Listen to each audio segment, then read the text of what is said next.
नमस्कार दोस्तों, मैं अभिनव राय एक बार फिर से आप सबका स्वागत करता हूं अपने YouTube चैनल नॉलेज एकेडमी अभिनव में।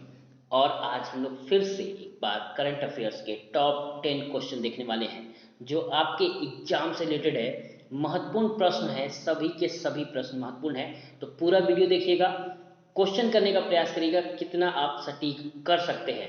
ओके, लास्ट में कमेंट करके बताइएगा कि 10 में से कितना नंबर आपका आया। ओके, तो जरूर कमेंट करिएगा, जरूर बताइएगा। नए हैं चैनल को सब्सक्राइब कर लीजिए क्योंकि सीडीपी टेट संबंधी ओके और साथ ही साथ करंट के क्वेश्चंस आपको प्रोवाइड किए जाते हैं यहाँ पे। ओके, चलिए देखते हैं टॉप 10 इंपॉर्टेंट क्वेश्चन। लास्ट में कमेंट करके जरूर बताइएगा कि आपके कितने क्वेश्चन सही हुए।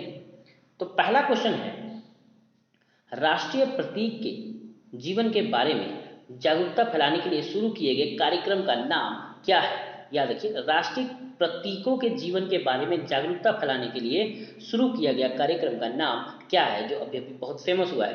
पराक्रम नेता कार्यक्रम, नो योर लीडर प्रोग्राम, मेरा भारत महान कार्यक्रम, आत्मनिर्भर भारत। ओके, तो कौन सा कार्यक्रम यहाँ पे किया गया है, तो याद रखिए know your leader programme.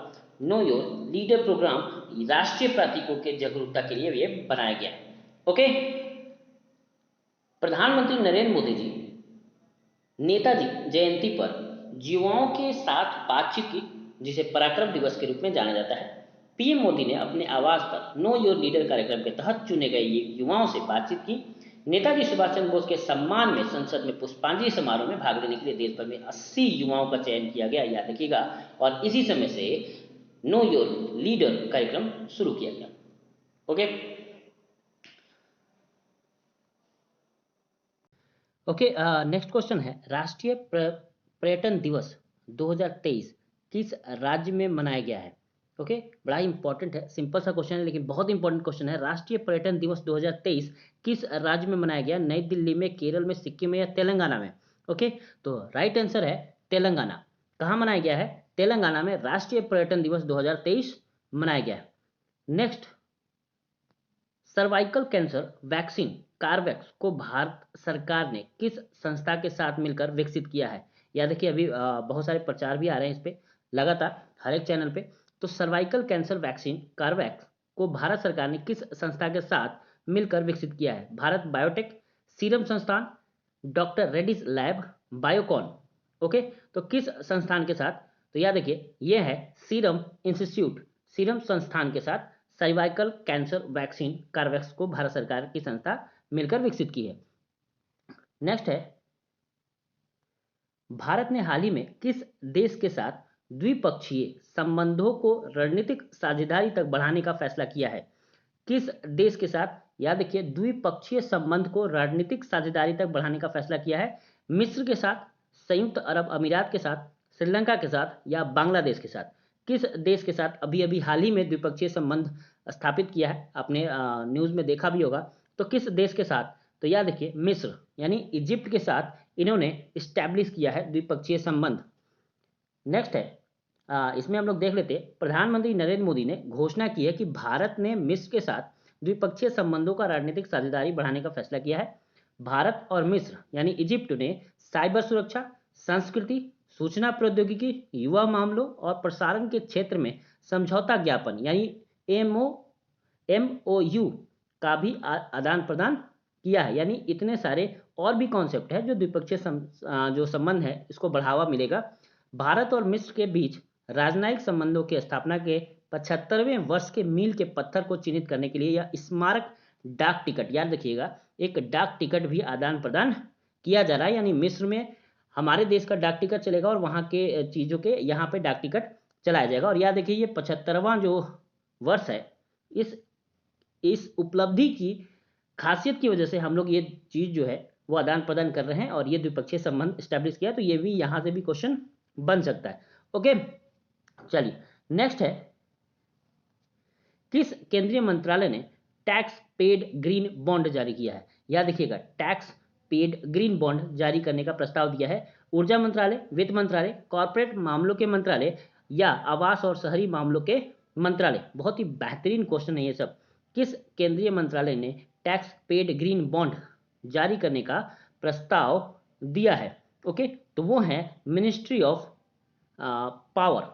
Okay, ministry of power यानी ऊर्जा मंत्रालय।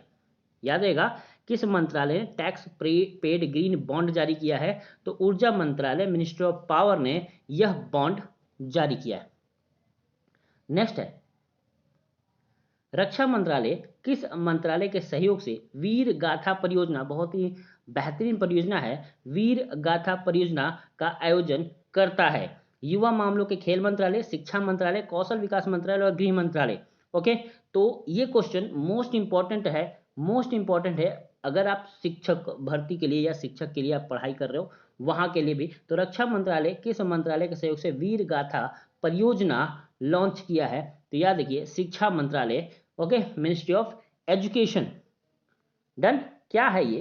तो रक्षा मंत्रालय ने शिक्षा मंत्रालय, स्कूली शिक्षा और साक्षरता विभाग के सहयोग से वीर गाथा परियोजना 2.0 लॉन्च किया है।